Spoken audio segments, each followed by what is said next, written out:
ದಾವಣಗೆರೆ ಉತ್ತರ ವಿಧಾನಸಭಾ ಕ್ಷೇತ್ರದ ವ್ಯಾಪ್ತಿಯ ರಜಾ ಉಲ್ ಮುಸ್ತಫಾ ನಗರದ ಮತದಾರರ ಹೆಸರುಗಳು 2002ರ ಮತದಾರರ ಪಟ್ಟಿಯಲ್ಲಿ ಕಾಣೆಯಾಗಿರುವ ಗಂಭೀರ ದೋಷವನ್ನ ತಕ್ಷಣ ಸರಿಪಡಿಸಬೇಕು ಎಂದು ಎಸ್ಡಿಪಿಐ ಆಗ್ರಹಿಸಿದೆ.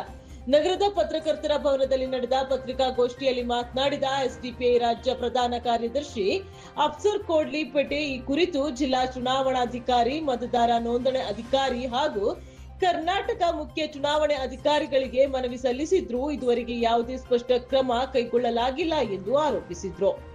ಸುಮಾರು 30 ವರ್ಷಗಳಿಂದ ಇದೇ ಪ್ರದೇಶದಲ್ಲಿ ವಾಸಿಸುತ್ತಿರುವ ನಿವಾಸಿಗಳು 2002ರ ಚುನಾವಣೆಯಲ್ಲಿ ಮತದಾನ ಮಾಡಿದ್ರೂ ಸಂಬಂಧಿತ ಮತದಾರರ ಪಟ್ಟಿಯಲ್ಲಿ ಮುಸ್ತಫಾ ನಗರದ ಹೆಸರು ಇದ್ದು ಮತದಾರರ ಹೆಸರುಗಳೇ ಕಾಣೆಯಾಗಿರುವುದು ಗಂಭೀರ ಆಡಳಿತಾತ್ಮಕ ದೋಷ ಎಂದು ಅವರು ಹೇಳಿದ್ರು.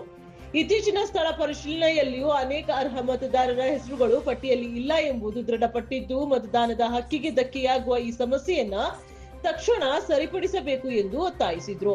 ಜೊತೆಗೆ 2002ರ ಮತದಾರರ ಪಟ್ಟಿಯನ್ನ ಸಮಗ್ರವಾಗಿ ಪರಿಶೀಲಿಸಿ ಕಾಣೆಯಾಗಿರುವ ಎಲ್ಲಾ ಹೆಸರುಗಳನ್ನ ಗುರುತಿಸಿ ತಿದ್ದುಪಡಿ ಮಾಡಬೇಕು ಹಾಗೂ ಈ ನಿರ್ಲಕ್ಷ್ಯಕ್ಕೆ ಕಾರಣರಾದ ಅಧಿಕಾರಿಗಳ ವಿರುದ್ಧ ಕ್ರಮ ಕೈಗೊಳ್ಳಬೇಕು ಎಂದು ಆಗ್ರಹಿಸಿದ್ರು.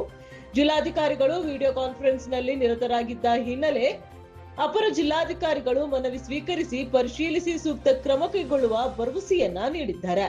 ಪತ್ರಿಕಾಗೋಷ್ಠಿಯಲ್ಲಿ ಎಸ್ಡಿಪಿಐ ಜಿಲ್ಲಾಧ್ಯಕ್ಷ ಎಆರ್ ತಾಹಿರ್, ಜಿಲ್ಲಾ ಉಪಾಧ್ಯಕ್ಷ ರಜ್ವಿ ರಿಯಾಜ್ ಅಹ್ಮದ್, ಜಿಲ್ಲಾ ಕೋಶಾಧಿಕಾರಿ ಮೊಹಮ್ಮದ್ ಅಜರುದ್ದೀನ್, ಹಶಂ ಪೀರ್ ದರ್ಗಾ ಮುಜಾವರ್ ಹಜರತ್ ಅಲಿ, ಜಿಕ್ರಿಯಾ, ದಾದಾಪೀರ್ ಖಾನ್ ಹಾಗೂ ನಗೀನಾ ಬಾನು ಉಪಸ್ಥಿತರಿದ್ದರು.